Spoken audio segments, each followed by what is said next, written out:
Alright, so welcome back to another review of Tojima Wants to be a Kamen Rider, this time talking about episode 5 titled Let Me Be V3 2.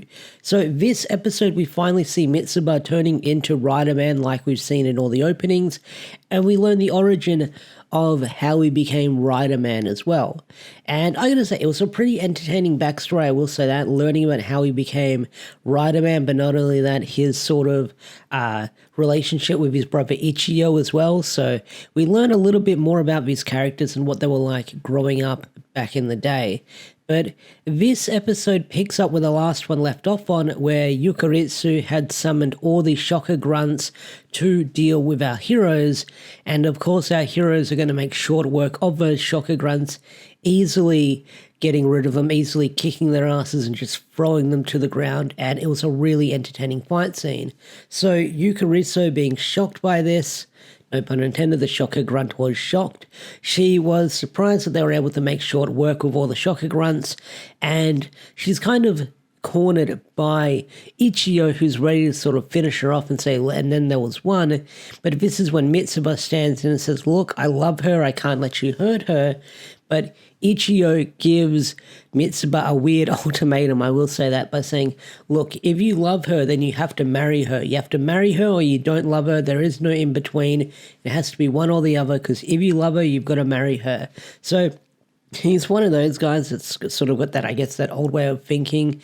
But before they can actually get a decision out of Mitsuba in this episode, we finally see a character that we saw 2 episodes ago finally making their appearance, and that is the silver-haired man who transformed into the spider. And in this week's episode, we finally see them make their return, as this is their first fight with a kaijin, or with a monster, you could say. Now, this character's name hasn't officially been revealed, but according to the wiki, their name is Kumota, but I'll probably just call him the Spider-Man, because that's what he mostly transforms into in this episode. So, in this episode, he sort of takes his spider form, he's sort of got the giant mouth going on, and our heroes try to fight the monster or the kaijin, and they're easily pushed back by this monster. I mean, Tojima's able to get a good punch in and knock the wind out of the guy, but he gets thrown into like the stone wall. Yuriko tries to sort of clothesline the guy with her electric shock tackle, but she gets knocked back, and freaking Ichiyo, he almost cops the worst of it, where he gets picked up, like caught midair during one of his kicks and nearly slammed into the ground. So our heroes are having a hard time dealing with an actual shocker monster, even though they're really strong, they're really well built, they're really powerful. Compared to like a shocker monster, they're barely able to land a hit on this guy, and seemingly their backs are against the wall in this fight. So Mitsuba runs off during this whole fight sequence, and he later comes back in his Riderman outfit. So much like with the opening, our squad is coming together, and it looks like next week we'll probably have the party fully assembled. So Mitsuba shows up as Riderman, and he uses his little grappling hook to sort of tie down the spider monster, but of course you know that's probably not going to last very long. And although they plan on making a retreat, you have this scene where Yukaritsu says, oh, tell me about your backstory, why are you dressed like Riderman? And then Mitsuba's like, I'll tell you about my backstory, and Yuriko's like, we should go now, that we can't stand around here if we plan on retreating. And of course, they stand around and we learn about the backstory with how Mitsuba became Riderman. And I gotta say, this is like probably the most relatable backstory you could probably have if you played like games like Power Rangers or superheroes on the playground, where people always wanted to be the main character. And that was the backstory with Mitsuba and Ichiyo, where they would watch Kamen Rider V3 and they loved the show so much because they could relate to it with what happened to the main character's backstory and their grandparents. So they could relate to it with what happened to them on that day.